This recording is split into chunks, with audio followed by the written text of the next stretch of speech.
The sky above the dead planet was black, filled with clouds that didn't move. Not even the stars dared shine here. The planet was marked "Do Not Approach." On every known map, there were no life signs, no water, no value. It was a place forgotten, by time, lost in silence, but someone had called from it, and Joran heard it.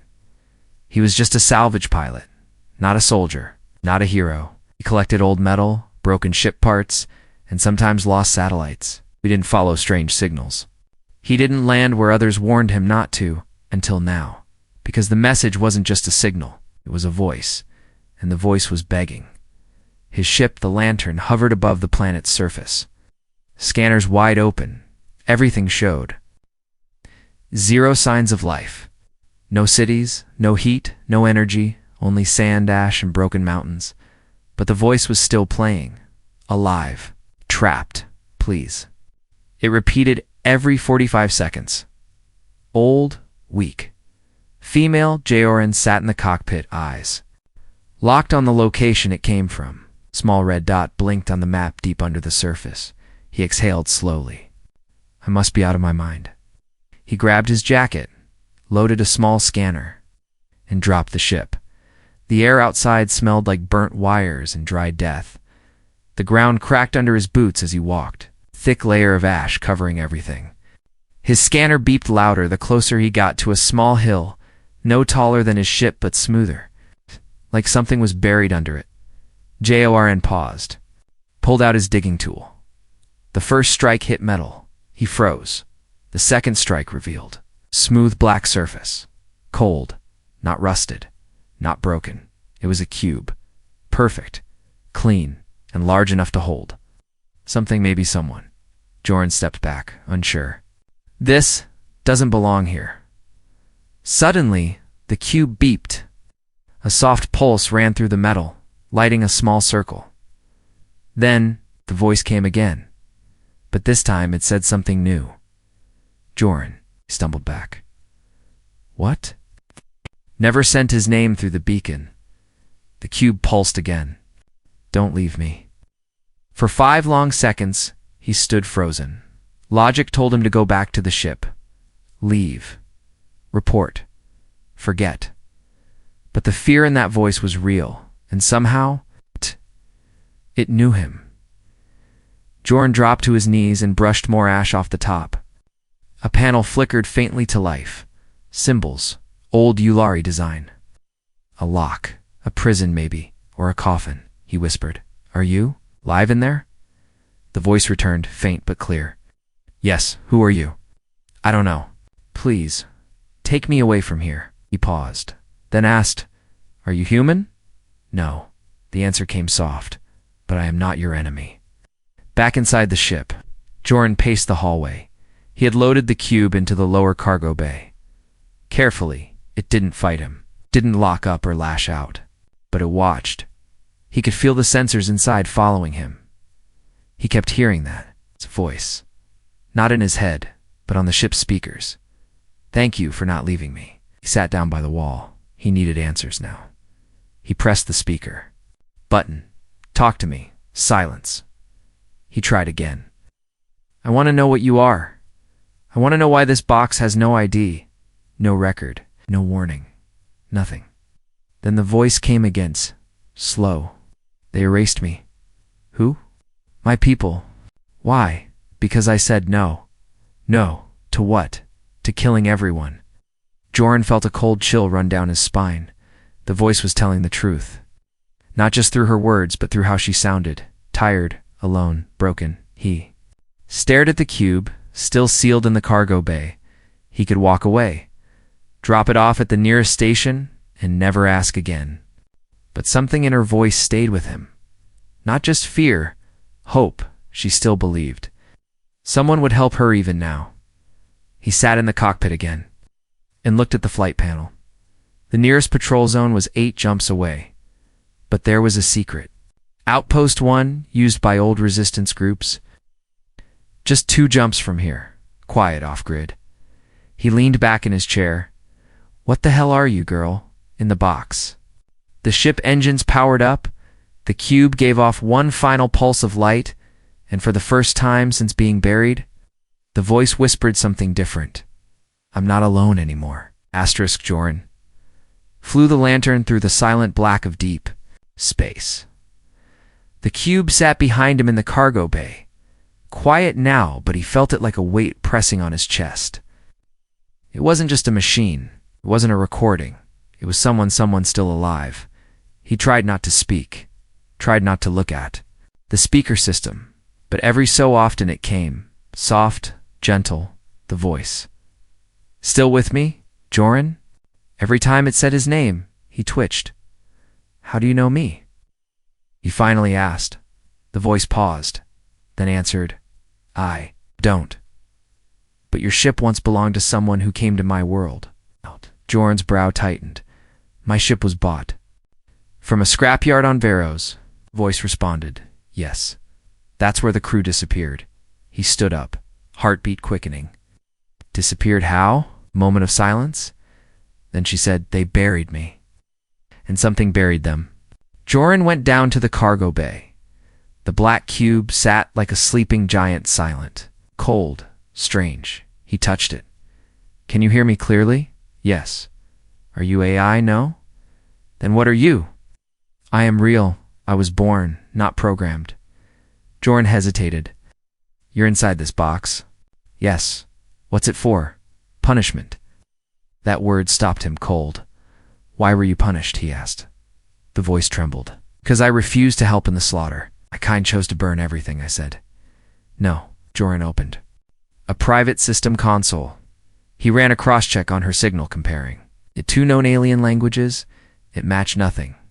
Not Yulari, not Makori, not Makori. Not Makori, she was unknown. And yet, she spoke his language better than most humans did. Later, in the mess hall, Joran drank from a silver canister. His mind raced. He didn't know if she was telling the truth, but something deep inside told him she wasn't lying.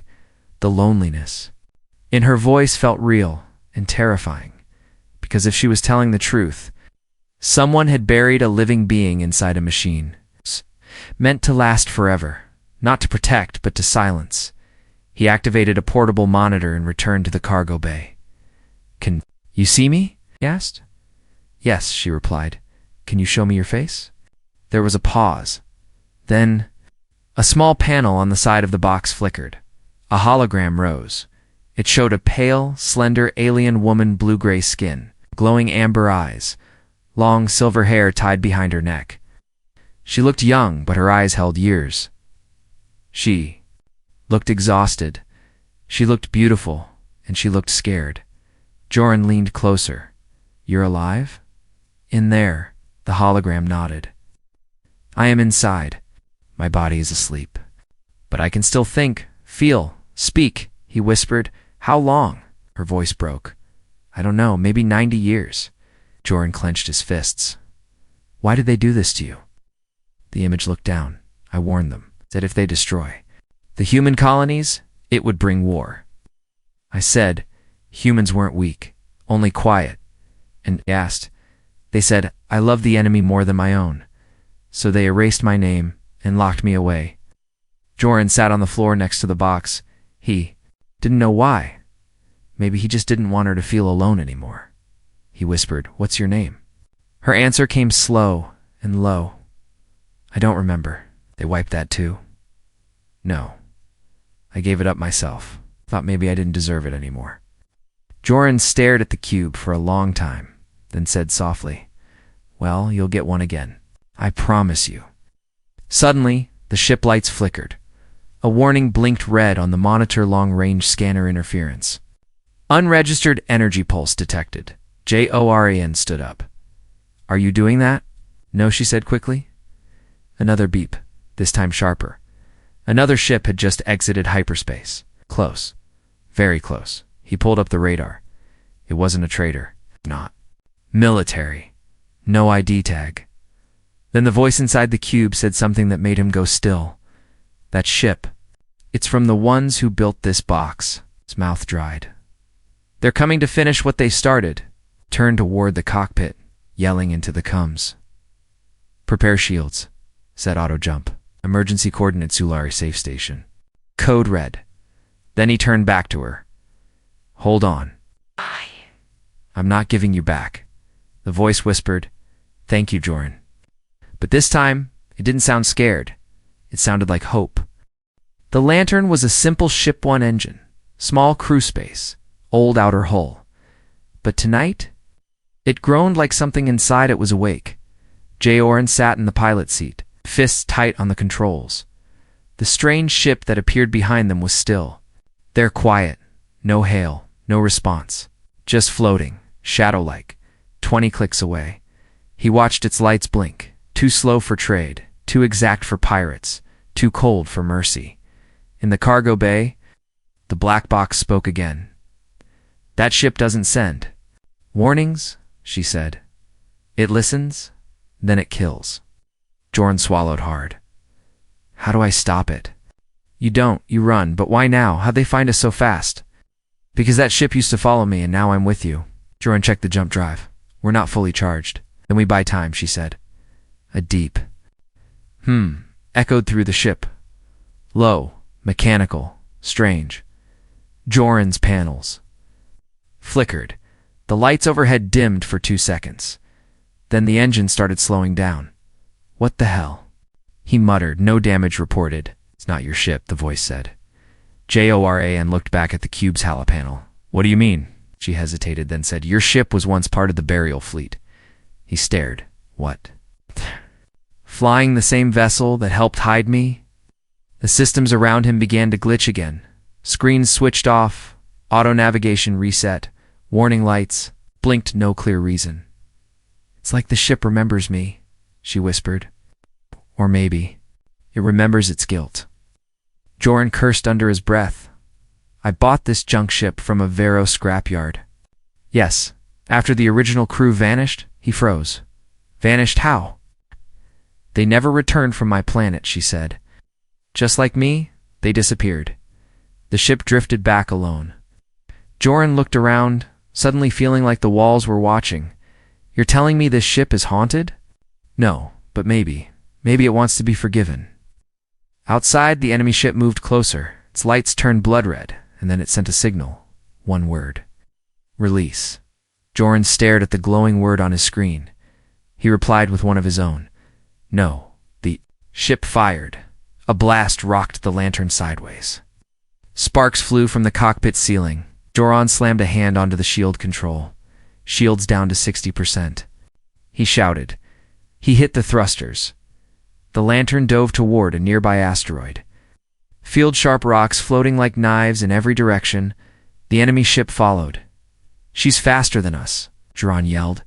Then be smarter, the voice answered. Fly where she can't. Joran's eyes narrowed. He twisted the ship between 2 spinning asteroids. Metal screeched outside. One chunk scraped the hull. He didn't blink. The black box in the cargo bay pulsed softly. I remember your ship's flight code, she said. What? Cheetah. Ship is reacting to me. I can help. Joran gritted his teeth. Then do it. Suddenly the ship's power flicked off, then surged back on with full strength. Engines blazed, controls glowed, the lantern turned sharper than ever before, dodging rocks with surgical speed. How are you doing this? I think your ship believes I'm the captain again. Were you ever? No, but I think it wants one who tells the truth. The enemy fired again. But the asteroid shield blocked the blast. Joran looped around and punched a series of codes into the drive. Jump path set. 1 minute to charge. He looked down at the box's holo panel. If I jump now, they'll follow. It won't follow if they can't see you jump. She sent a code to the comms system. Something old, broken, but still buried in the ship. Stealth Veil. Joran grinned. You were full of secrets, weren't you? No, she replied. Just full of waiting. 10 seconds. The enemy locked on again. 5 seconds. Another blast shook. The ship, Joran gritted his teeth. Then the stars ripped open and the lantern vanished into hyperspace. Silence returned to space. The enemy ship scanned the rocks. Nothing. She was gone. Back inside the jump corridor, Joran fell into the pilot chair. Breathing hard, System stabilized. Damaged light flickered, but nothing fatal. The voice spoke again softer. Now you shouldn't have stayed. And yet I did, he said. He glanced back toward the cargo bay. I don't know what you are yet. I don't know what you've been through, but if my ship flew with ghosts, maybe it wanted to find someone worth flying for. There was no reply, only a warm, pulsing light from the cube, like a heart. Asterisk, the lantern coasted through deep space.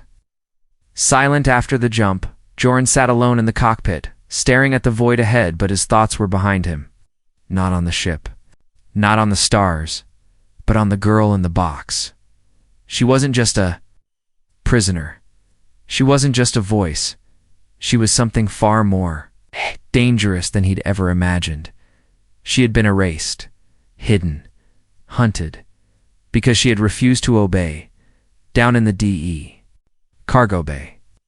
The black cube pulsed like a slow heartbeat. Joran stood in front of it. You said they locked you up because you said no.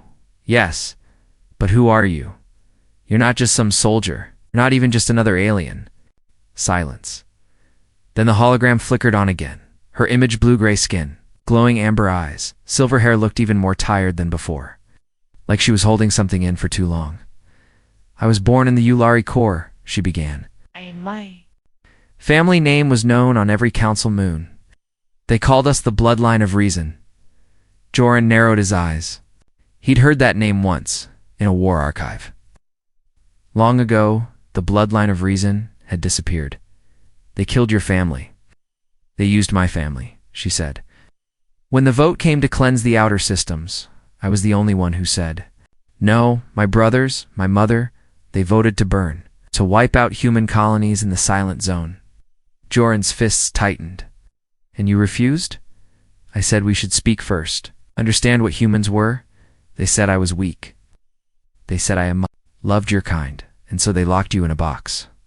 She looked away. They called it containment, but I knew it was execution, the slow kind.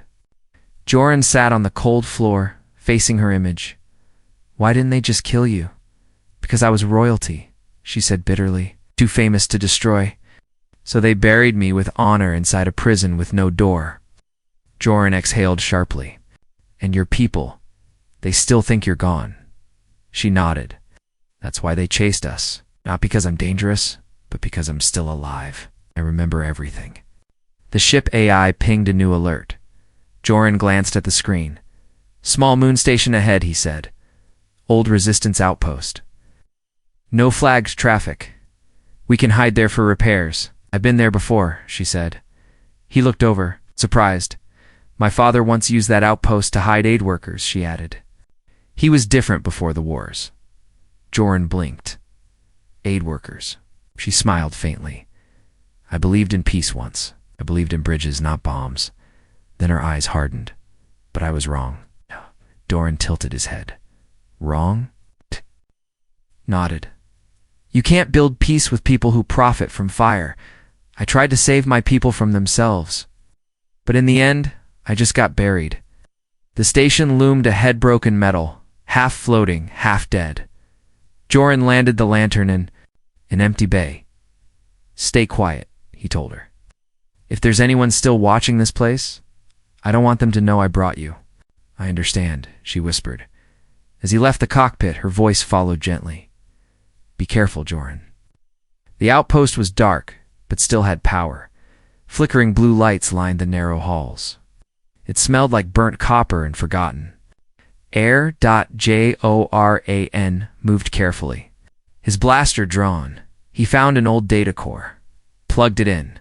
His jaw tightened as old logs lit up video files. Security reports. And then, her face. Years ago, speaking in front of a council, your plan is flawed, she had said. The humans are not prey, they are mirrors. Joran watched her stand tall in front of alien commanders, unshaken. He whispered to himself, you were never weak. Back on the ship, he returned to the cargo bay. I saw your speech, he said. She didn't respond. I saw you stand up to generals twice your size. I saw how calm you were when they shouted. Still no reply. You're not. Just royalty, he added softly. You're a rebel. The hologram slowly turned toward him. I was a fool, she said, but I hoped someone would listen. Anyone? He shook his head. No, you weren't a fool. You were brave. A silent pause passed between them. Then the ship's alarm pinged. Again, Joran ran to the cockpit. A signal was being broadcast from the station. A silent pulse, he cursed. The station's still transmitting. Someone might have tracked us. He slammed his fist into the control panel, disabling the signal. Then he looked at the cube's image on the screen. Are we ready to run again? No, she said calmly. Joran blinked. What? She looked at him, steady. We can't run forever. He stared at her. It's uncertain. But in her face, no fear. Only strength. Only clarity. She was tired of being a voice in a box. She wanted to stand again. And Joran, against all. His instincts knew he'd help her do it, no matter who came looking. The station was too quiet, too still. Joran could feel it. Like the air was holding its breath, he stood at the window of the outpost command room. Watching the black sky outside, his ship sat just beyond the landing bay doors. The black cube was still aboard. Her voice, her presence calmed for now, but something had changed. He could feel it. Something was coming. Back inside the lantern. The lights dimmed. She spoke again, softly, almost like a whisper in the dark. There. Here, Joran froze. How do you know? I can feel them, she said. My people. When they search, they use our bloodlines as beacons, you mean? They're tracking you. She nodded through the hologram. I am the signal. Joran cursed under his breath. So coming here was a trap? No, she said. But staying will become one. The station suddenly vibrated. A low hum. Like space itself groaned. Joran looked at the screen. 3. Ships had just dropped from hyperspace, triangular, sleek, sharp like knives. Ulari, design, military-grade. Double quotes, damn, he muttered. No IDs, she said quietly. They're not here officially. So, they're going to wipe the whole place clean. Quietly, she nodded. And if they find me, they'll tear the ship apart, piece by piece. Joran ran toward the engine bay. He activated the lantern's overdrive system, normally used for fast escape, but it needed time to warm up. He had 5 minutes, maybe less. He opened Cum's lantern, prepared to jump. Set path to Deep Space Grid 3. Load stealth protocols. From the cargo bay, her voice came again. You won't make it in time. I've survived worse, not against them. He turned angry now. Then what do you want me to do, leave you behind? She said nothing. Her silence was heavy, like she'd already accepted it, like she expected him to run. But Joran didn't move. He stared at the black cube and shook his head. No, not this time. He grabbed his tools and ran to the side panel of the cube. What are you doing? She asked. I'm getting you out. You can't. I can, he snapped. You're not a voice in a box anymore. We tore open a side latch. Sparks flew. Steam hissed from a hidden lock chamber. Joran, stop if you damage the system. Then they can't take you back, he growled. His hands moved fast, pulling old circuits, snapping cables free. Suddenly, a hidden screen on the cube blinked. Release protocol in progress, genetic match, confirmed unsealing in 3. At 1. A long hiss echoed. Then a section of the cube opened. Inside, something moved, something breathed. And then she stepped out, stumbling, naked, except for thin metallic bands over her arms and collarbone. Her skin glowed faintly in the dark. Her legs shook. Her eyes blinked, slowly adjusting to light she hadn't seen in nearly a century. She looked up at him and whispered, Really didn't run. Joran took a step forward, stunned. You're real. She smiled faintly, weak but proud. So are you. The ship shook. A blast hit the station exterior. The Ulari had opened fire. Joran grabbed her arm gently, firmly. Can you walk? Enough, she said. They ran together, toward the cockpit, outside the window. One of the Yulari ships deployed a boarding pod. It was headed straight for the hangar. Joran looked at her. She nodded. He didn't need orders. He jumped into the pilot seat and fired the engines. The lantern roared to life. Its panels shimmered almost as if the ship recognized her. She touched the dashboard lightly. "You remember me?"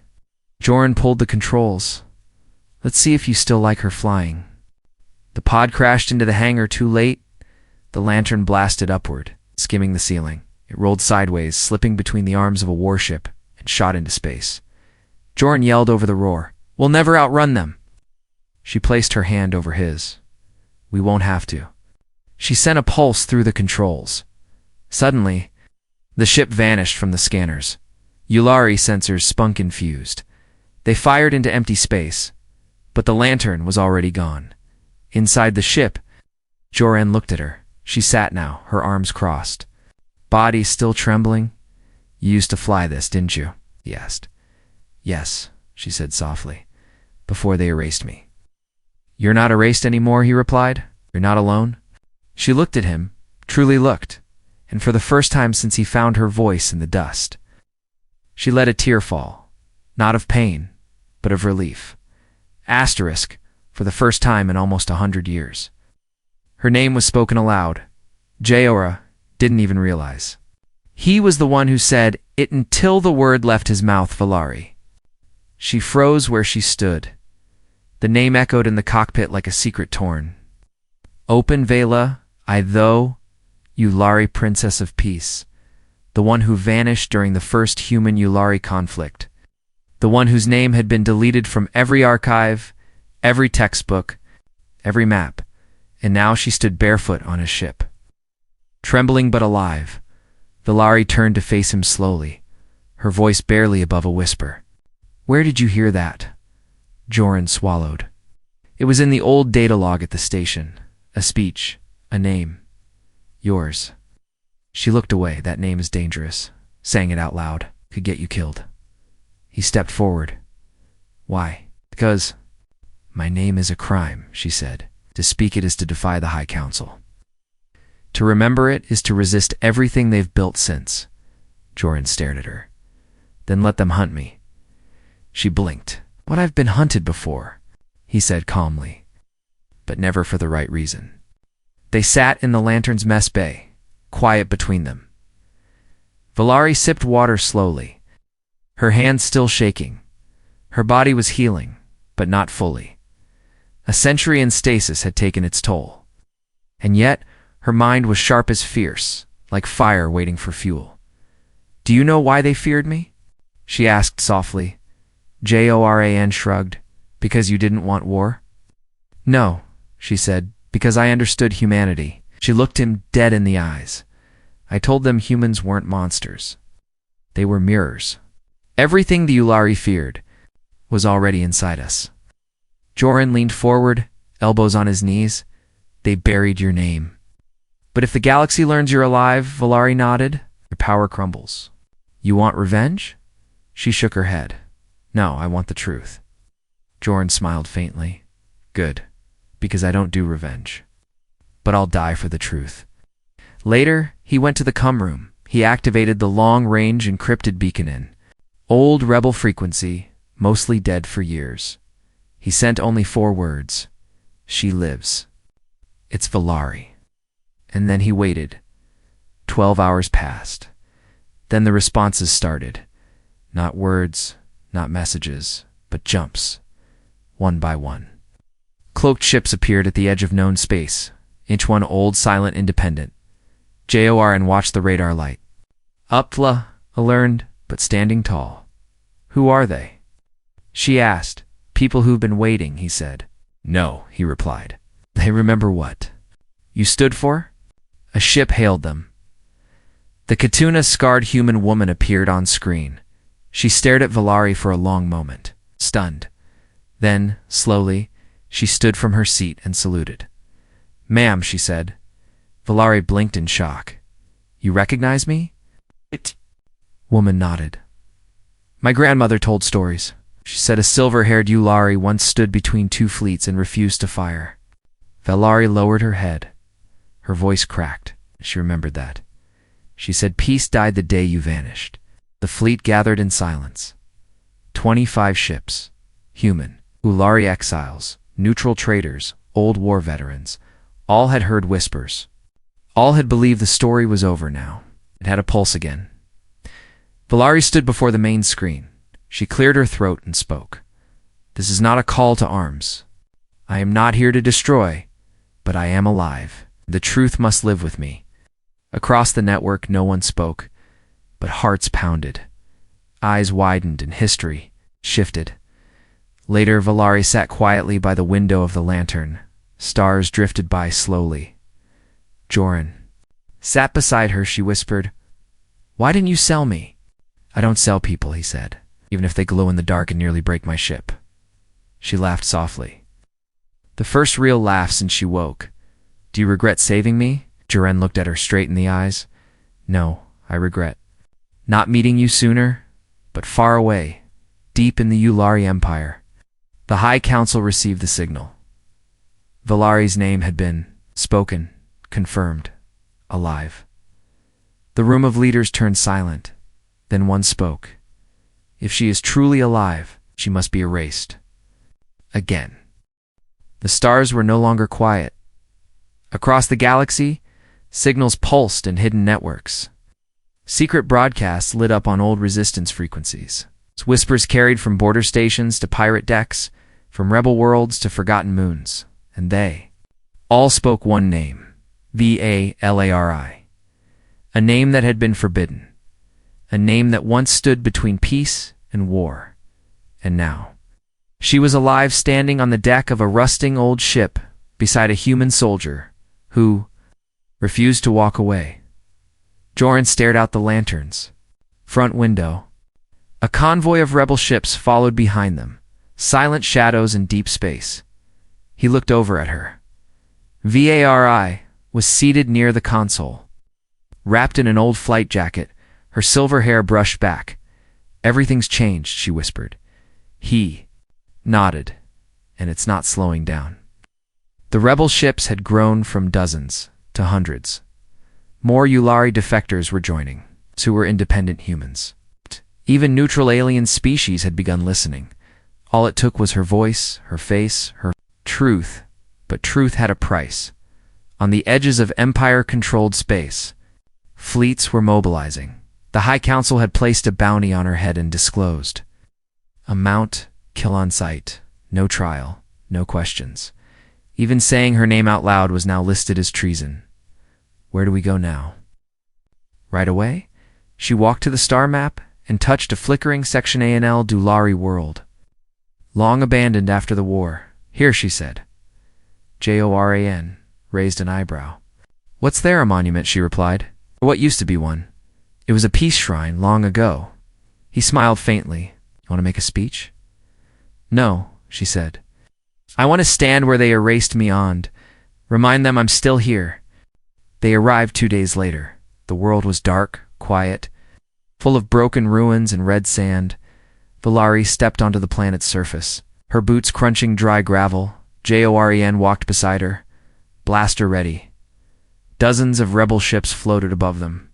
Scanning space, she found the broken statue, cracked Ulari sculpture, with her name chiseled out. Valari placed her hand on the stone. "I remember this," she whispered. "I was young, proud." She looked up. "I was wrong to think they'd let peace live without a fight."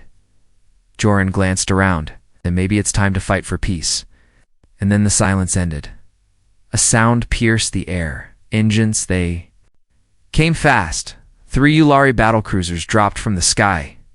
Each one 10 times the size of the lantern. Joran's comes exploded with static and orders. "Fleet incoming." "Shields up, they found us." Valari didn't flinch. She stood tall beside the old monument. Joran grabbed her wrist. "You have to move," but she pulled free. "No," she said. "If I run now, I become a ghost again. You'll die. Then, I'll die standing." The Ulari warships hovered above. Missiles locked on. A message rang across all channels. Hand over Valari. Oh. Or be destroyed. Joran looked at her. She stared back. Then slowly, she stepped forward. Lone Award. The center of the open field, she opened her arms and she spoke clear and loud. My name is Valari, daughter of the Yulari core. The voice you tried to silence. The flame you buried in ice. Comes went silent. Then one voice returned. A captain, female, hesitant. Valari, is it really you? Guess she answered. And I don't want. War. A long pause. Then another voice joined in, this time from the enemy ship. I was a child when you vanished, the second voice said. They told us you were a traitor. Valari looked at the sky. I was never a traitor to Yulari.